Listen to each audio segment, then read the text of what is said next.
Hoje a gente vai começar efetivamente a estudar as parábolas, né? Eu só recomendo, assim, quem não esteve no estudo da semana passada, ou não assistiu, eu acho que seria útil assistir, está no canal, né? O Vitor colocou no mesmo dia.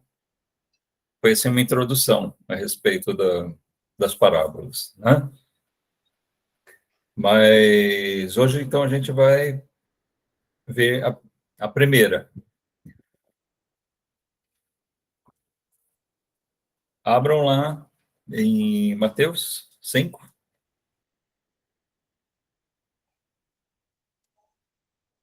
Nós vamos ver lá no versículo 13. Na verdade, a gente vai começar aqui em dose dupla hoje, hein? Tá? Eu explico já já por quê, ou vocês mesmos vão perceber. Versículo 13,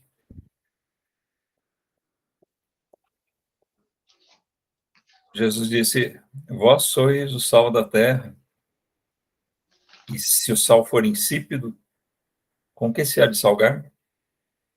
Para nada mais presta senão para se lançar fora e ser pisado pelos homens. Vós sois a luz do mundo. Não se pode esconder uma cidade edificada sobre um monte.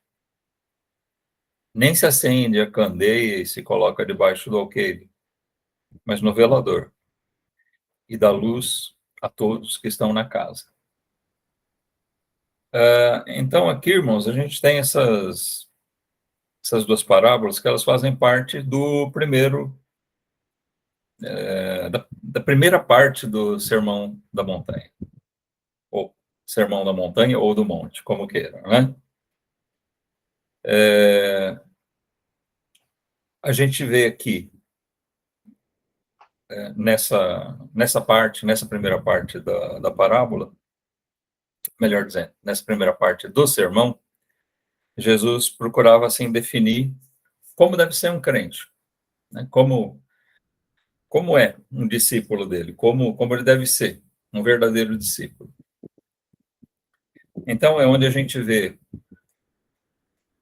primeiro, as bem-aventuranças, né? O sermão começa por aqui. Nas bem-aventuranças, Jesus mostra, assim, aquela característica do crente, do verdadeiro discípulo dele. Aquele que tem os olhos, né, de, voltados para as coisas eternas, as coisas que realmente têm valor.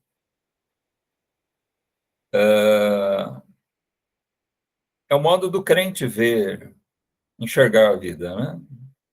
Como ele deve enxergar as coisas. Então, quando ele fala das bem-aventuranças, não é só a felicidade que tem, mas o porquê. Cada uma delas, a despeito de certas coisas que a gente pode passar aqui, elas dizem a respeito do que realmente importa para aquele verdadeiro discípulo de Jesus, que espera em Deus e que ele enxerga mais longe, que ele olha para as coisas eternas, ele tem os olhos voltados para a eternidade. Então, ele fala aqui de uma característica do crente, de uma vida de fé, de esperança, né? Depois, a partir do versículo 17, eu estou falando aqui da contextualização desses versículos que a gente leu, tá? Então, primeiro, logo antes, o contexto imediato anterior é isso que nós acabamos de falar, as bem-aventuranças. Logo em seguida, a partir do versículo 17, Jesus fala da relação da lei, né, com a lei que o crente tem. Então, é onde Jesus mostra aqueles pontos todos. Olha,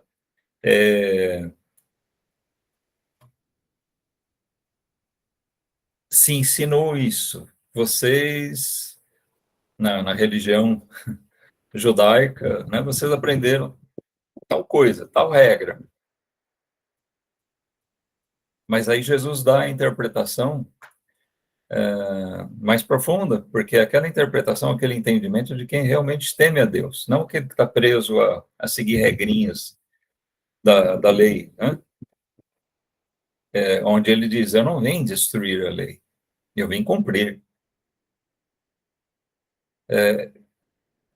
Então ele mostra, por assim dizer, como realmente o crente enxerga a lei. E isso quer dizer nosso relacionamento com Deus, porque através da observância verdadeira da lei, a gente enxerga uma vida de verdadeiro temor, de respeito à justiça de Deus. Tá? Então, essas coisas cercam aqui o nosso assunto, o que Jesus está mostrando nessa parte do sermão, no ensino. Ele está, resumidamente, ele está mostrando que o crente é uma pessoa que ele olha, que ele enxerga as coisas eternas, que ele tem os olhos dele voltados para o reino de Deus, e ele vive uma vida aqui de temor verdadeiro, genuíno a Deus. Mas nesse ponto que está no meio, e é o nosso assunto, Jesus está justamente definindo a questão do crente, como ele convive com o mundo onde ele habita, onde ele está, né? Ele define aqui a relação do crente com o mundo. Como a gente deve viver aqui, qual é o papel do crente no mundo?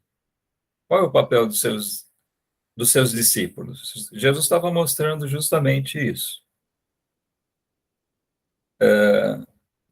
Então, esse é o contexto dessa parábola. Ele está inserido na primeira parte do Sermão do Monte, onde Jesus está demonstrando como deve ser, quais são as características do verdadeiro discípulo dele.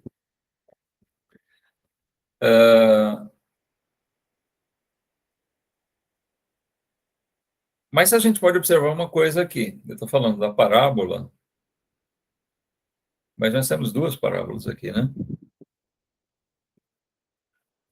Jesus primeiro, ele faz uma comparação aqui com a questão do sal e logo depois a luz. Ele usa essas duas expressões. Bom, aqui a gente enxerga alguma coisa que eu comentei naquele nosso estudo da semana passada, introdutório. Jesus aplica o método de ensino, duas características predominantes na pedagogia dele, no método de ensino. Ele usa da ilustração, através das parábolas, então, aqui ele está usando a ilustração do sal e da luz. E também aquela técnica da repetição. Não uma simples repetição, falar exatamente a mesma coisa, usando as mesmas palavras, mas a gente percebe que Jesus usou as duas ilustrações para dizer uma coisa só. Ele está reforçando uma ideia. Então, nós podemos dizer que são duas parábolas num mesmo sentido, ou podemos dizer que é uma parábola dupla.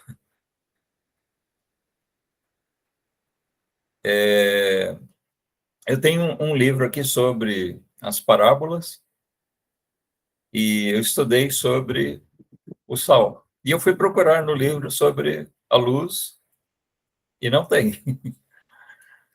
Ao que parece, o autor também considera como uma coisa só. Apesar de ele não comentar sobre a luz. Ele tem todas as outras, é uma lista boa. Como eu falei, tem cerca de 40 parábolas para serem estudadas de Jesus, mas a luz não está entre essas 40, mas está aqui. Tá? Então, faz parte, vamos dizer que essa é mesmo uma parábola dupla, e ela tem esse significado específico. Jesus está usando duas figuras para ensinar e reforçar o ensino dele de uma maneira que a gente possa entender, assimilar com clareza, com facilidade. Lembrando outra coisa que a gente comentou, que as parábolas eram usadas justamente, na maioria das vezes, para facilitar o entendimento, a assimilação, apesar de que para alguns era para não entenderem mesmo, né? Mas geralmente era assim. E aqui eu acredito que ela cumpre plenamente o objetivo de fazer a gente entender. Então, Jesus utiliza a ilustração e a repetição. E a gente vê aquele tipo de repetição com acréscimos, né? Quando ele usa da ilustração da luz, ele não só reforça a mesma ideia do que ele disse antes sobre o sal, mas ele acrescenta detalhes. Ele dá ainda mais força para a lição que está sendo ensinada. Ela é uma daquelas parábolas naturais, a gente viu a diferença.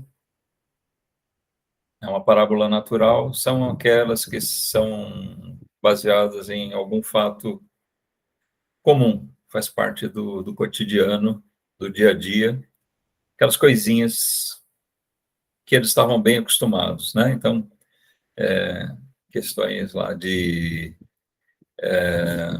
da lavoura, né? A criação de gado, coisas que eles estavam bem acostumados porque fazia parte do dia a dia. Facilitava muito eles entenderem, porque aquilo não era uma coisa que eles desconhecessem.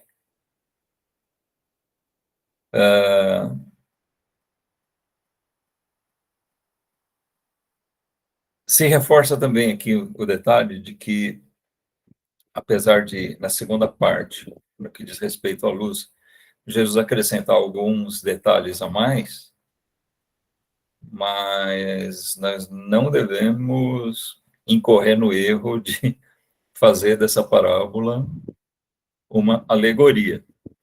Ela continua sendo uma parábola. Quer dizer, não convém ficar inventando significado para esses detalhes. Jesus só acrescentou detalhes para reforçar a questão.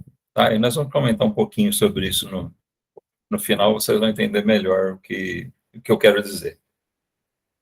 Tá? Então, apesar de ser uma parábola dupla, é uma lição única, continua sendo essa lição central que Jesus tinha para ensinar para os seus discípulos e é a lição que ficou registrada para o nosso ensino também.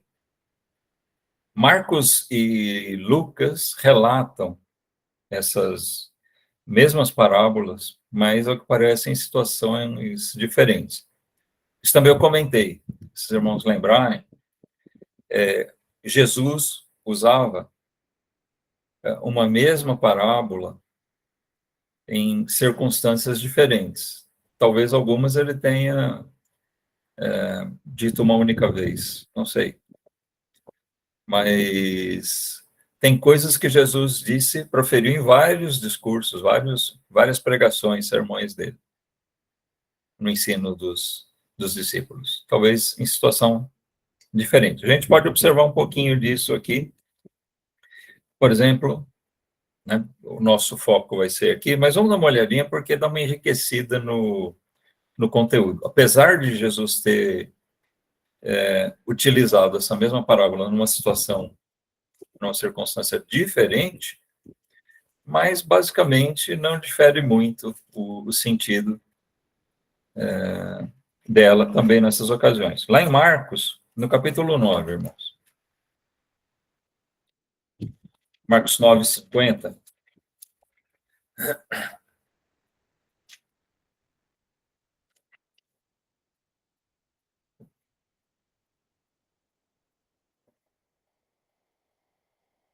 Diz assim: bom é o sal, mas se o sal se tornar insípido, com que o temperareis? Tende sal em vós mesmos e paz uns com os outros. Aqui, se a gente ler o contexto, vai observar que é uma outra situação onde Jesus aplica essa parábola. Mas ele volta a falar sobre a questão de o sal se tornar insípido. Aqui ele coloca: com que temperareis? Com o que você vai temperar? Se o sal não tiver sabor, perdeu sua propriedade, perdeu sua qualidade. No Evangelho de Lucas, capítulo 14, a gente vê novamente essa mesma parábola. Versículo 33. Aqui a gente vê, no contexto um pouquinho antes, Jesus está falando sobre o preço do discipulado.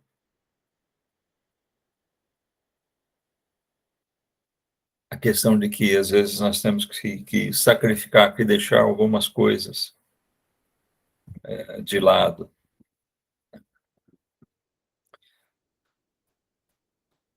Então, versículo 33, ele diz: assim, pois, qualquer de vós que não renuncia a tudo quanto tem, não pode ser meu discípulo. Bom é o sal, mas se o sal degenerar, ou seja, se ele se tornar insípido, com que se há de salgar?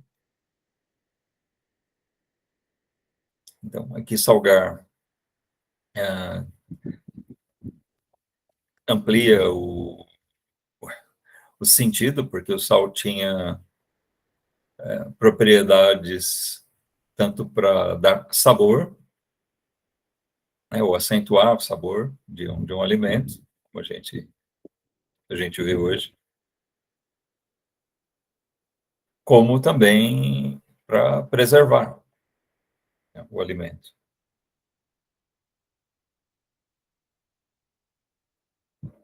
Se o sal degenerar, com que se há de salgar?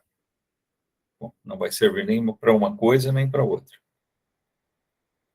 Versículo 35 também ele acrescenta: nem presta para a terra, nem para o monturo. Lançam-no fora. Quem tem ouvidos para ouvir, ouça. O monturo era, na verdade, acúmulo de dejetos, né, que eram usados muitas vezes para adubar a terra. Só que o sal, mesmo ele perdendo a qualidade dele de salgar, ele ainda é prejudicial para a terra. Então, ele não poderia nem ser colocado no monturo, porque em lugar de contribuir para a adubação da terra, ele prejudicaria. Recentemente, até um primo me deu uma dica, né, para usar no mato aqui. Olha, o veneno, né, é caro e é complicado às vezes de comprar, veneno chamado mata-mato. Mas ele falou: eu estou usando na chácara sal.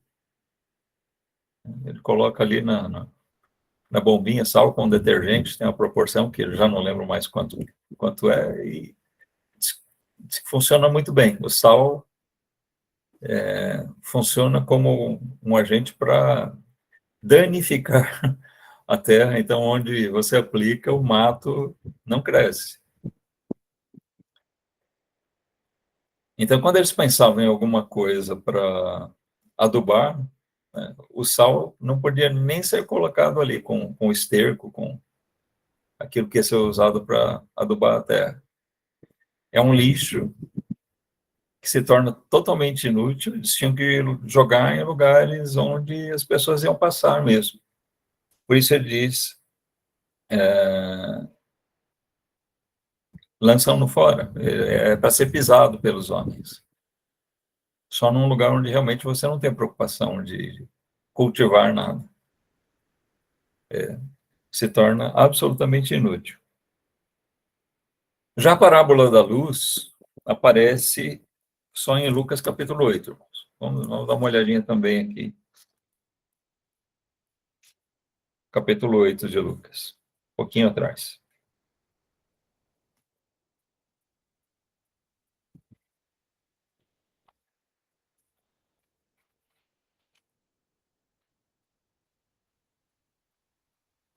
Aqui aparece numa sequência de parábolas, mas logo após a parábola do semeador.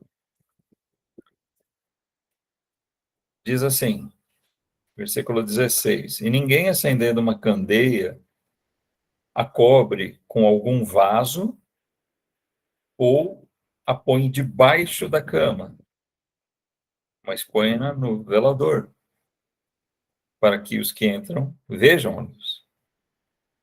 Porque não há coisa oculta que não haja de manifestar-se, nem escondida que não haja de saber-se e vir à luz. Vê depois como ouvis, é só até o 17 mesmo, tá? Então, fala, determinadas coisas não são feitas para ficar ocultas, elas têm que ser manifestas. Se aquilo foi feito para ser manifesto, ela, ela não pode ficar escondida. É incoerente acender uma luz, lembrando que isso pode ser aplicado nos padrões de hoje, uma lâmpada, como a lâmpada antiga, à base de óleo, de azeite, né, de querosene, como queira. Você acender uma luz e colocar escondido embaixo de alguma coisa não faz o menor sentido. Colocar um vaso em cima, ou como no nosso texto principal, um alqueire, um cesto, ou colocar debaixo da cama, não faz sentido. A luz foi feita para ser colocada no lugar onde ela vai iluminar a casa, onde realmente ela vai cumprir o papel dela.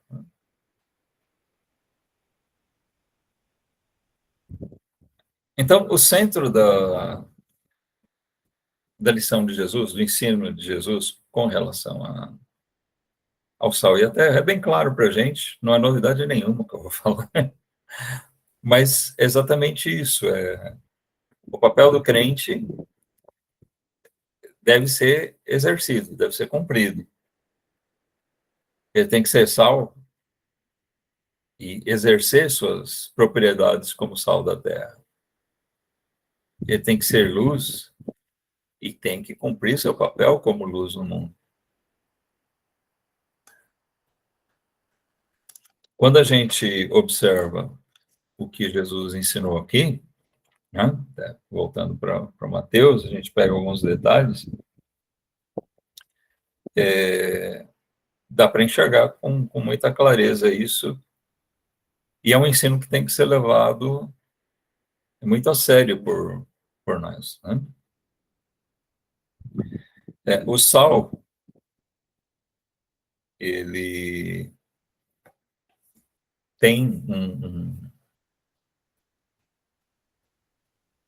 uma importância para nós. Hoje se popularizou, a gente tem esse sal de cozinha, uma coisa barata, né? Você vai no mercado, paga, nem sei quanto está custando um quilo de sal.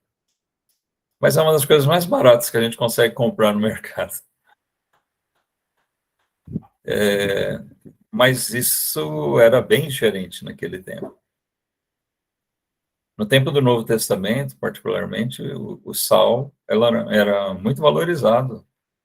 Chegou a ser chamado de ouro branco. Os romanos usavam o sal como forma de pagamento, o soldo, né, dos soldados, o pagamento dos soldados romanos.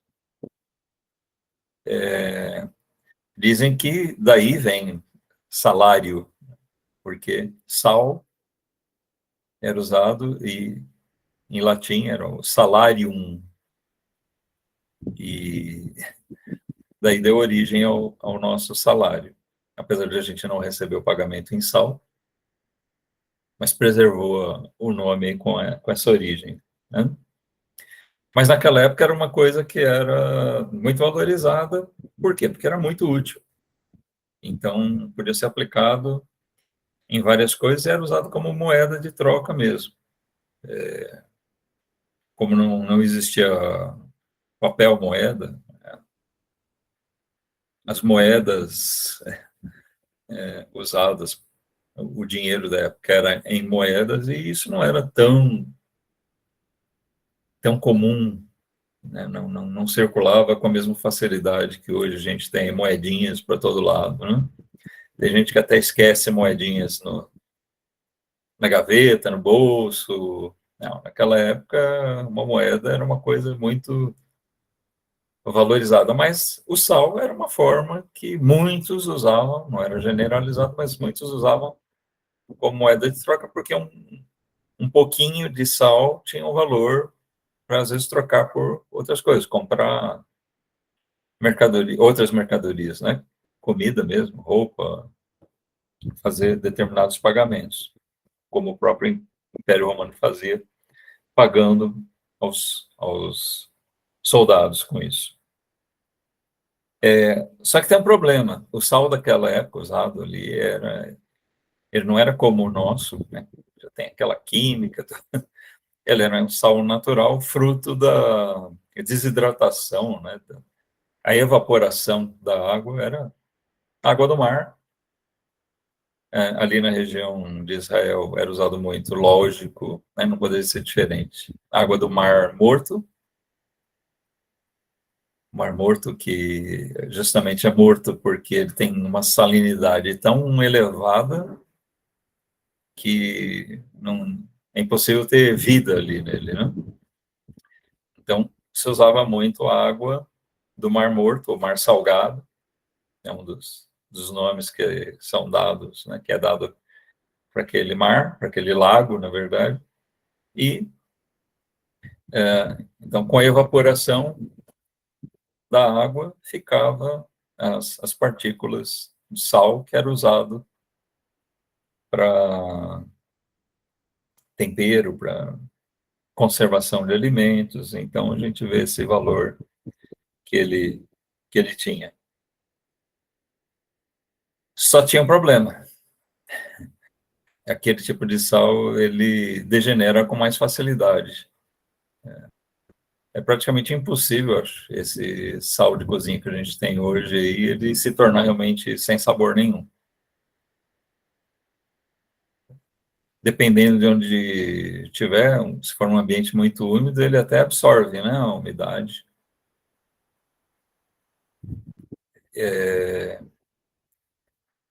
Se você não conservar num lugar bem fechadinho e tal, e o lugar for úmido, ele pode até acumular umidade e depois fica até difícil de sair do saleiro, tem aqueles probleminhas. Mas dificilmente ele vai perder o sabor. Mas aquele sal que eles usavam na época era mais fácil de degenerar, ele era mais instável, né? Talvez justamente por não ter composição química, né? Era um sal bem diferente, um sal natural. A partir do momento que ele perdesse as propriedades, ele não recuperava, né? Então, aquela propriedade de salgar não tem como recuperar aquele sal. Ele degenerou, se torna uma coisa inútil. Então, só servia para quê? Só resta jogar fora, não tem como recuperar. Não vai servir mais nem para dar sabor a alimento nenhum, nem para conservar. Degenerou, perdeu suas propriedades, acabou, é lixo. Pior, né? Tem coisas que a gente fala, lixo, sei lá, casca de alguma fruta, algum resto de comida, você pode usar aquilo ainda de alguma maneira para, pelo menos para adubar a terra, né? Por mais que seja lixo. Mas o sal não. Não serve realmente para mais nada.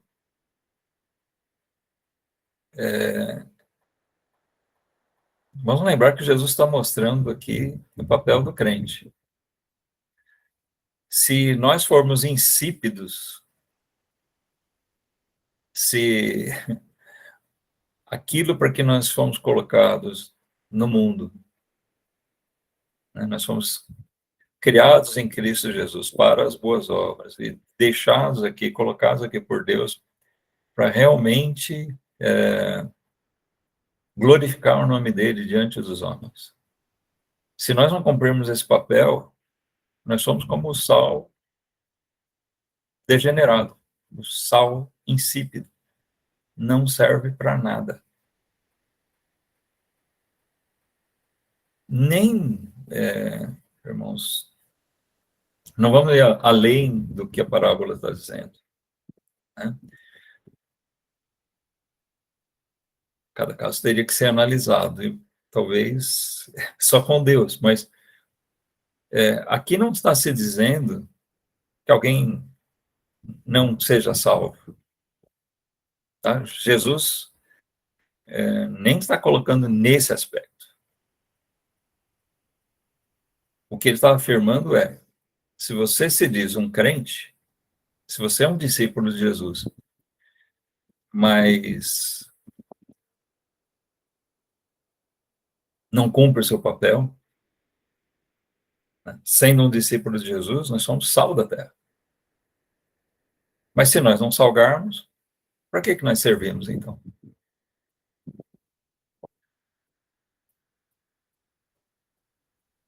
Dá bem para a gente usar essa figura, a utilidade das propriedades do sal, né, de dar sabor, de preservar, dá bem para a gente usar como figura o papel do crente. Mas se nós perdermos essas qualidades, se a gente não exercer isso, é porque nós estamos como um sal que degenerou. Não tem valor. Porque não é crente, não é um convertido verdadeiro, né? Talvez, mas a questão aqui é, se você é um crente, você está salgando, você está cumprindo o seu papel.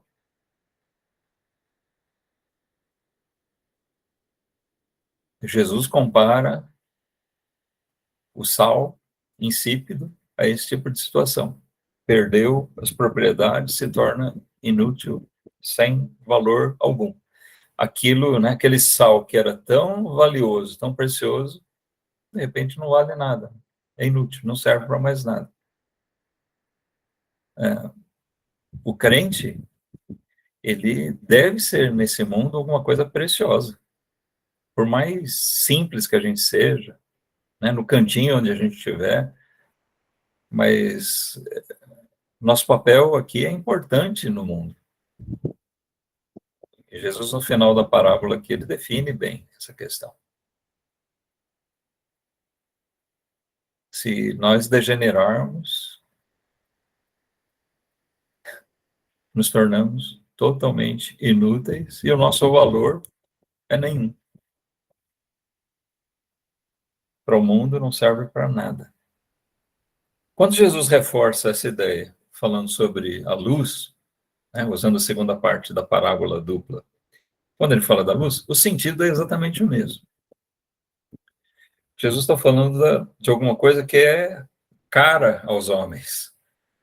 Cara, aqui eu estou fazendo uma brincadeira com a palavra, é cara nos dois sentidos, né? Se o sal hoje é barato, a luz nem sempre, né? É comum alguém se assustar quando chega a conta de energia elétrica.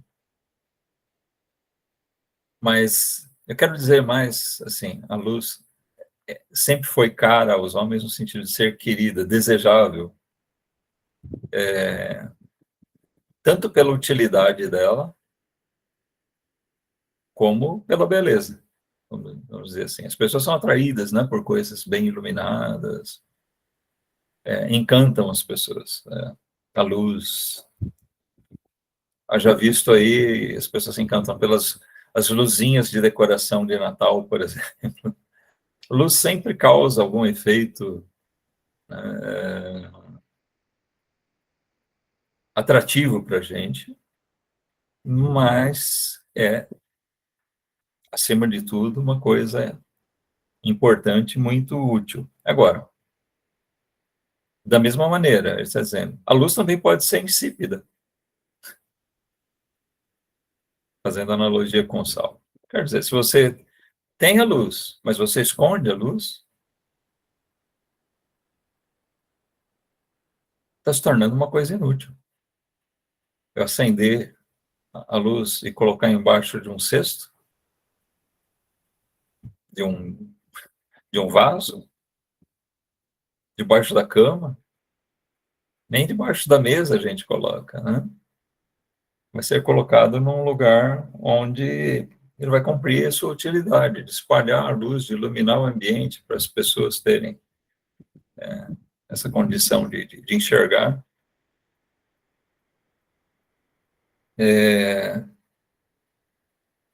Até Jesus aqui coloca a questão da cidade, né? No versículo 14, a gente está de volta aqui em Mateus 5.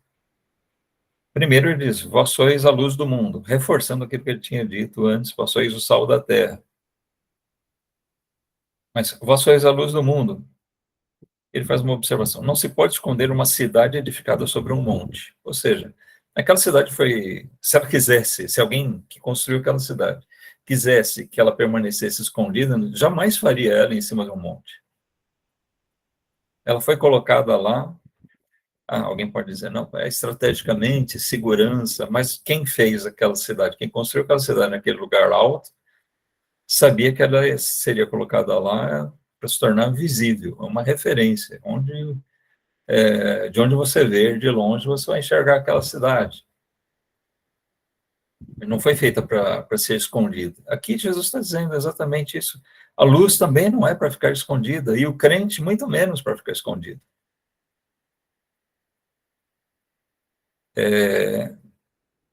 Tem duas questões que são delicadas para nós, né? Primeiro, quando as pessoas ao redor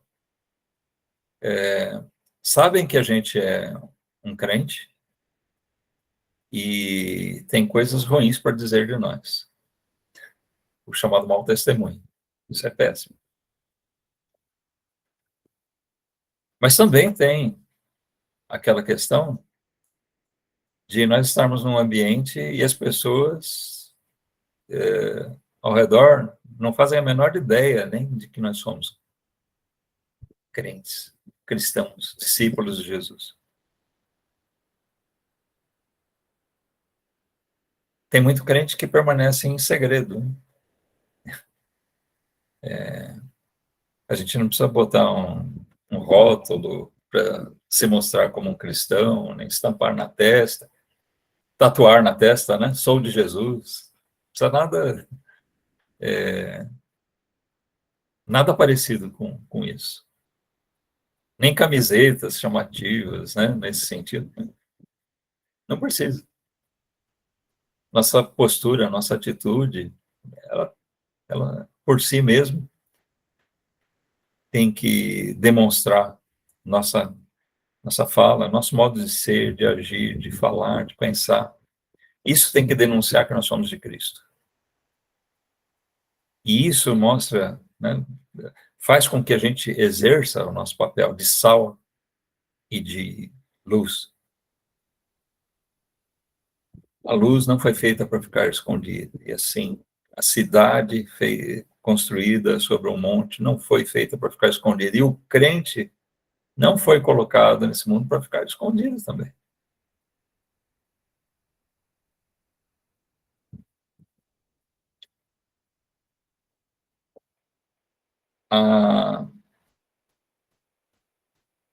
Não tem necessidade de a gente encontrar ou ficar buscando aqui maiores detalhes, né, o significado para os detalhes.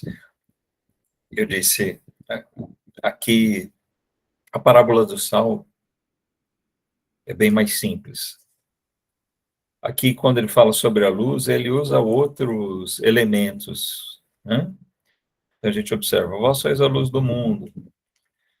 Não se pode esconder uma cidade edificada sobre um monte, então, além de fazer essa quase que uma parábola dentro da outra, mas ele diz, nem se acende a candeia e se coloca debaixo do alqueire, então a gente vê aqui a candeia é a luminária, e o alqueire é um cesto que eles usavam como medida, né? Então não era para usar o cesto para abafar a luz, para esconder ela, mas para outra coisa, ele tinha o seu papel, a sua função. Mas a luz deve ser colocada no velador. Por quê? Porque o velador era o lugar onde ele devia ser colocado para iluminar a casa. O velador era um lugar alto na casa, numa posição estratégica, onde se colocava a lâmpada e iluminava a maior parte do ambiente que se pudesse iluminar, né? Que a luz pudesse alcançar. Não se colocava num cantinho baixo, a luz sempre uma posição que ela cumpra o melhor possível o propósito dela.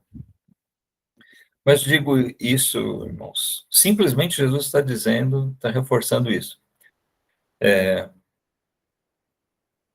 de nós estarmos no lugar onde devemos estar, ou seja, qual é a condição do crente? Ele não foi feito para ficar escondido. Eu já vi pastor pregar assim, que o velador é a igreja, que então o lugar do crente é a igreja. Eu não estou contestando aqui, não, eu abomino as ideias dos desigrejados. Quem me conhece sabe muito bem disso. E não estou desmerecendo a igreja ou dizendo que a igreja não seja necessária. Não, mas não é isso que Jesus estava ensinando nessa ocasião. Quando Jesus usou a referência do velador, ele não dá nenhum significado próprio, específico, dentro da parábola para o velador. Simplesmente ele está dizendo que aquilo que foi feito para cumprir aquele papel tem que estar lá cumprindo o seu papel, a sua função.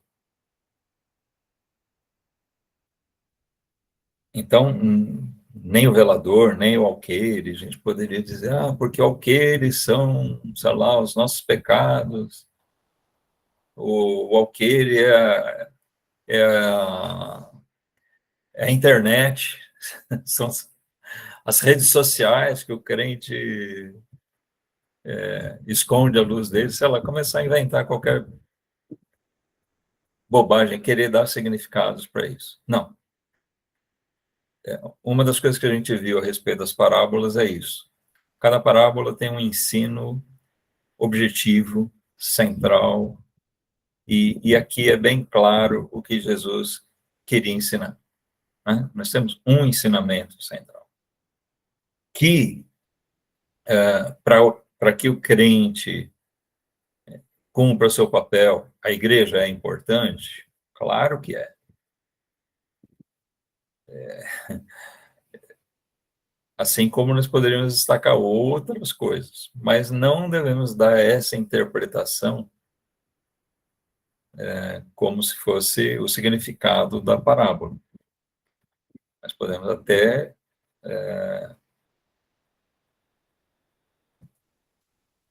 relacionar, né, quando nós dizemos aquilo que contribui para que o crente cumpra o seu papel, então nós podemos até falar dessa importância de ser um membro de uma igreja, de ser um membro ativo, né, alguém que realmente cumpre seu papel ali na igreja, compromissado, isso é importante. Mas Jesus não está ensinando isso. A parábola não está dizendo que o velador seja a igreja, nem que o alqueire seja qualquer outra coisa que você queira. Tá? Simplesmente, Jesus está ensinando que a cidade construída no alto de um monte, ela é inevitável que ela apareça, e assim a nossa luz também não pode ficar escondida, assim o nosso sal também não pode ser insípido, degenerado. A gente tem que cumprir o nosso papel no mundo. Então, no versículo 16, aqui Jesus deixa bem claro qual é o objetivo dele com essa parábola.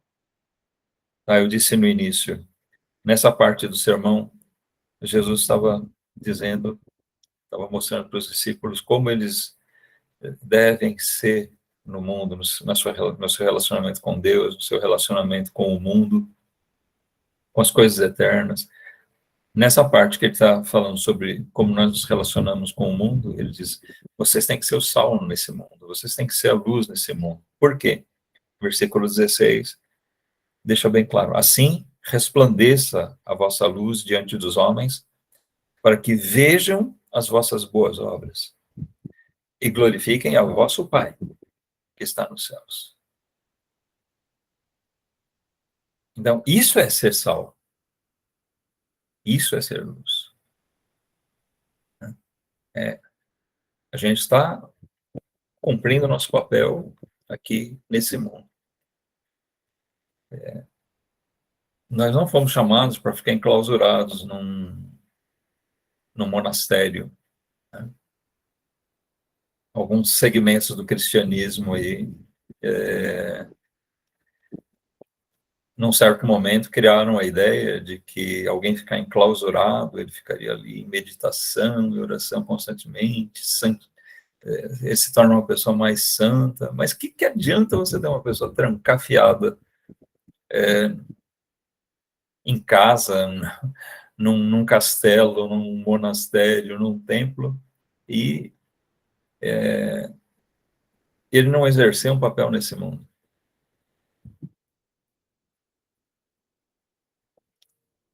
É muito mais útil a gente se relacionar com o mundo. Nós estamos expostos às coisas desse mundo, mas justamente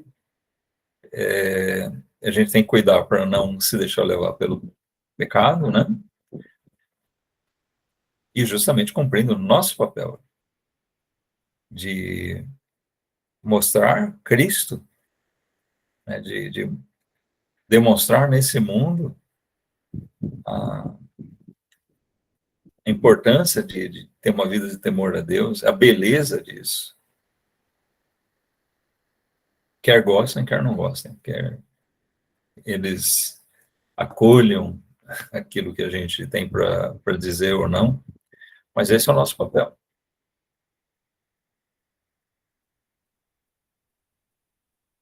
Nossas boas obras devem ser vistas, não para que as pessoas venham dar tapinha nas nossas costas, ou que a gente seja glorificado. Se essa tentação passar pela nossa cabeça, a gente tem que tirar, porque não é esse o nosso propósito. Né? Se a gente até fizer coisas boas, mas com o propósito de a gente ser glorificado, nós estamos em pecado. O propósito do crente como sal e luz aqui é justamente de cumprir o papel mais importante da sua vida aqui, da sua existência. É de ele contribuir para que as pessoas glorifiquem a quem é devido, ou seja, a Deus, nosso Pai, e ao Senhor Jesus Cristo. Amém? Então, essa é a lição contida nessa parábola de Jesus, irmãos. Que a nossa vida realmente possa cumprir esse papel. Que nenhum de nós venha se tornar insípido. Que o nosso poder de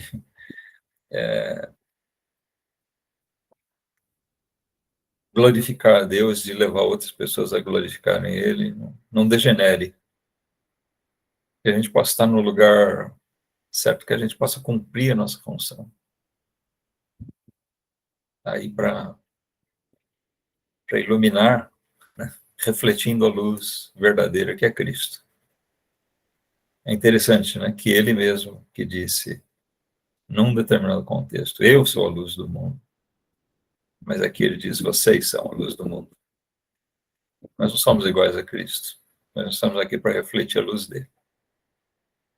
Que Deus nos capacite aí, nos ajude a enxergar nosso lugar, nosso papel e a gente cumprir isso com fidelidade. Amém?